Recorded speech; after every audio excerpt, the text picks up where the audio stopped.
Welcome to Success at Scale, the podcast that covers business stories from experienced entrepreneurs and startup founders on how to translate business ideas into business results. I'm your host, Greg Stein, and today we're talking with Robbie Cabral. Dude, this guy is amazing. He's the CEO and founder of Benjilock.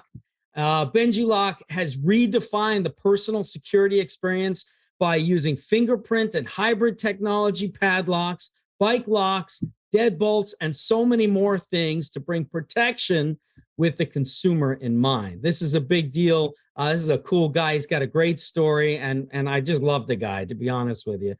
Today, we're going to talk about startups, disruption, innovation, entrepreneurship, and unlocking your fullest potential. So, Robbie, without further ado, welcome and tell us about you. I'm super excited and pumped up to be here with you. From an entrepreneur to another, I see your journey and I love that. So to all viewers, this is Benjilock. So it's actually the first lock that you can open with your fingerprint, just like that, but then also with a traditional key. Simple. That's basically the technology in it. And that hybrid technology, we have brought it in travel locks, TSA approved. We're the only one actually TSA approved lock that goes underneath the belly of the plane and can go in. The only one. So I'm actually proud of that. Beyond that, we have a sport lock too. Then also a bike lock, the same technology, and also the door lock. And the journey has been exciting. I mean, where do I start? I'll make it quick and simple. The idea started actually after I was laid off from work. I got depressed, overweight, and I said to myself, well, let me just get better, life or whatever, healthy. So I went to the gym, and at the gym, someone left the key inside the locker. And I see the manager come in to try to bolt cut it, and they're swinging at it and locking it and putting drills in it. And I'm looking at all this, and I'm like, wow, how come there's not a lock that you can open with your fingerprint, but also with a key? That was my idea. And imagine myself being unemployed. How do I navigate this? So, that was the toughest part, but 3 years working into it, I created a prototype and then I unveiled it at CES and everyone said, hey, this is a great product. How can I get my hands on it? And I'm like, well, this is just a prototype. But lo and behold, they had a Shark Tank casting call. Never seen the show. I won't lie to you. Even to this day, I don't see the show. It's not my thing, Come on. It's not my thing, but I think it actually helped me out because when I went on that show without not knowing much about it, I was very truthful to myself, and that really, connected with the sharks. I did that. The show came in, and Kevin told me, "Hey, I see the future of this. I'll go in all with you if you're into licensing." And I said, "Hey, I'm all in it because I got interest from companies. The problem is that no one wants to use your brand. They want to kind of shelve it." And I said, I see Benjilock as the next, Fitbit or Beats by Dre of locks. And if someone doesn't want to use the name, then I'm sorry, I'll keep moving. But lo and behold, we partner with Hampton Products International. They make all the Brinks locks. And that's kind of where we're at right now. Now, let me ask you this. So let's rewind way back to the beginning. Were you always an inventor? I won't say an inventor, but more of a creator. And I think it all started with music. Yourself, you're a drummer, right? That's right. You got it right. So, I always liked singing, and that was my thing. And my passion was music. Maybe in the future, I would like to kind of continue that journey once this all kind of settles in. But I love music. So I decided to create a band back home in Dominican Republic. And a band is kind of like a business. You're the singer, but you're not the best at drumming or playing bass or playing keyboard. So you need to assemble a whole group of members that are going to help you with that. So I took that same mentality of the band into what I'm doing today, which is basically, hey, I'm not the best at legal, so I'll need an attorney. I'm not the best at IP. I'll need that. I'm not the best at, prototyping or product developer. I'll get someone. So I kind of took that mentality of the music to what I'm doing today. And actually it helps out, That's, I love how you took the transition into, from music into being in the creative world. I talk about this all the time. We talk about people, passion, purpose, right? But we also talk about how specifically at Triple G, we take the creativity, the world of creativity, and sandwich it together with the world of business and think about things differently, right? Finding that rhythm, that harmony, that kind of magic that lies in between. Is that something you do in your daily business now? Tell us about your role and how you manage the company today. I do the same mentality. That's why I'm very passionate about music. That's why I decided to, I guess we missed each other, but I exhibited at NAM as well because I wanted to get out of the hardware world. Basically, when you come about locks, it's very hardware, one channel, one category. And as a musician myself, I said to myself, I gotta go at NAM. Why? Because musicians are always on the go. They need a lock to protect their, cases or instruments or mics, percussion, you name it. So I decided to venture that. And that's the way I always see it. I think, I really resonate with what you said. If you're not passionate about what you do, then it's not meant for you. Because as an entrepreneur, you go through so many ups and downs. And a lot of the times you're on the high, and then a lot of the times you're on the low. And it's up to you to say, okay, am I able to withstand this and figure things out and continue? Or I just drop everything and I'm out. And a lot of the people, they drop everything and they're out. And I'm the type of person that if you're still passionate about what you do, no matter what obstacle comes in, you're gonna still continue because it's your vision and so I always take that kind of music creativity approach to what I'm doing today. So that's why I always say that I'm that person that wears many hats because I love to be involved with creativity. I love being involved with the social aspect, social media, my designers. I love being, hands-on with the product, the manufacturer. So I like to put my hands into all these different things. But you also seem very grounded and, just very real. That's one of the qualities I've always just loved about you and our interactions is you're always genuine, you're real, you're down to earth, you're approachable, right? These are all qualities. I have to believe that that's something that you bring to the business every day of the week. Yeah. I think it's, maybe it's because I grew up back in Dominican Republic. So I kind of come with that humble mentality that, no matter, what things, I guess my mom taught me or family members taught me that never expect anything back. You always give, but never expect anything back. And if you want to work hard for something, you got to put your effort in it. And that's always how I've always approached, my life. And I think always being humble, it really helps. I'll tell you this quick bit.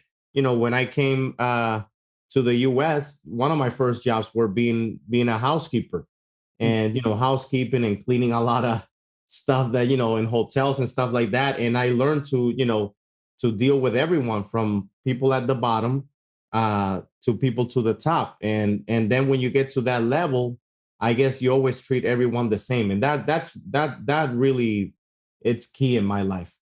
No, you're a special guy, and I think there's something to be said for anyone that's listening right now to be humble. But you also kind of touched on something else before we got to the humble part, which was persistence, right? At the same time, you're humble in all of this, but you're also very persistent. You're a go-getter, and you like to get stuff done. And you're thinking creatively and bringing that passion to it. But there's something to be said for those ups and downs you mentioned. Let's go back to that for a second, right? The entrepreneurial journey is one where those ups and downs happen. And to me, personally, it's what do you do when you get knocked down on the mat, right? What do you do? What kind of person are you at that very moment? Tell us about an experience that you had, when it was kind of on the downswing, and what did you do? Well, I mean, I could tell many, but for example, when I started creating the prototype and the product, in reality, those were difficult times because it was 3 years without me really working and just focus on this idea. But also you have to think about that you have a family and, your wife is working and you have kids and all that to take care of. So there's a part of me that I do feel a bit guilty because you have to be a bit selfish in a way to really put yourself out there, but also thinking that, hey, you also have a family that you need to kind of take care of and figure things out. And with time, I've actually learned how to be a better parent and a better husband too, because that's why I said that sometimes, you know what? I've gone through so much that you can drop me down, bring me up, and I'll figure it out. And that's one of the things that that I really enjoy. I actually enjoy it a lot, that when you're kind of in the heat of the moment and things are not going your way, then you got to figure things out. And it's like you kind of get into a high, I guess, that how do I get to that next level using your own, positive energy and all that. Because negativity is not going to let you anywhere. That's for sure. When, for example, the art of the deal, if you're trying to do a deal with someone, it has to be both parties in the same energy. If not, it's not going to work out. So, No, right on, man. So, I mean, let's talk about the entrepreneurial journey just in general, right? Like, you sound to me who's someone who's like a serial entrepreneur. You always seem to, want to keep inventing and reinventing and, pivoting and moving and, but you do it in such a way that you must have a North Star that you're shooting for, right? What is that? What does that North Star look like? well, I think, my goal is to, keep that vision alive, the vision that I see for the product, and for the technology. And in my case, it's one of the things that, Kevin has told me that, hey, licensing is the way to go for you, Robbie, because in a way, you're kind of like a one-man army. You're doing a lot of things at the same time. But if you think about it, if you put this technology into different categories that actually fits in, now you have a home run. So, we're kind of pivoting in a way now that instead of just doing one type of product, one category, my goal is, which I'm kind of excited about, is now becoming that intel inside into other industries. When it's going to be more of the Benjilock technology in this and that, or powered by Benjilock. So it's exciting. It's a new way. COVID taught us a lot, and we pivot. We did a bike lock because everybody was riding the bike. We did a door lock because everybody was at home, which was great. But then also it's kind of like, during these times now with the whole thing of supply chain, whether it's we have a recession or not, everything that is happening in the world, especially with factories, as you may know, beyond the US, a lot of companies are stepping back. So even when you want to do a deal or something, a lot of companies are really thinking twice before they pull the trigger on doing something because of the financial stability in the world right now. So I think it's fun the way that we're pivoting to a new path of Benjilock, and I'm excited for it. I mean, it's always fun it's like music, like you're always creating a new lyric, a new song. So this is like the new song, the new track of Benjilock now. I love it. I love it. Well, all right. So let's talk about, you talk about the world and where things are. Like, what do you think the state of the world is going to be, next year, as we go into 2023? Do you think it's going to be funky? You think it's going to be opportunity, challenging, all the above? Wow, that's interesting. I see a lot of opportunity, but I know it's gonna be a little bit challenging in the first part of the year. And I kind of noticed that because I did some exhibits this year, but even now with CES coming up, I am attending, I'm being part of it, but we're really not exhibiting this year, just because the hurdles of financial and all that. And now you got to figure out, okay, that's one of the biggest shows that I always attend, but this year I'm not really exhibiting, but I'll be attending, I'll be speaking, I'll be part of the journey because I love CES. I mean, CES is like, We'll get together, my man. We'll get together. We'll have home some away fun. from home. And I'm sure you're going to be there too. And, Oh, I'll be right there with you, man. We'll make up for that exhibit. Don't worry about it. We'll talk. exactly. It's exciting. So, I don't know. I see it very opportunistic. Yeah. But also challenging. But that's good though. I mean, because if there's no challenge, then anyone could do it, or anyone would just do it or be in business, or no one will fail. And it's actually good to be in those situations. I think there's a theme though, which is, look, next year it's going to have challenges. It's going to have issues. But you know what? What year hasn't had challenges and issues, especially the last couple of them? I mean, really, it's been a funky time. So, but the people who are out there with positive attitudes like you, who are bringing something new and fresh and different, who are trying new things, who are getting up off the mat, all those things we just talked about, those are the people who are going to win, right? So, I mean, there is a theme in all of this, which is, extreme positivity, but also putting some skills together with it. So, what is your definition of a successful business? What is success? Well, success will be doing something that you love and you're passionate about, and getting from point A to point B and going through all those hurdles, but you actually feel that you accomplished something. I went to the CES show.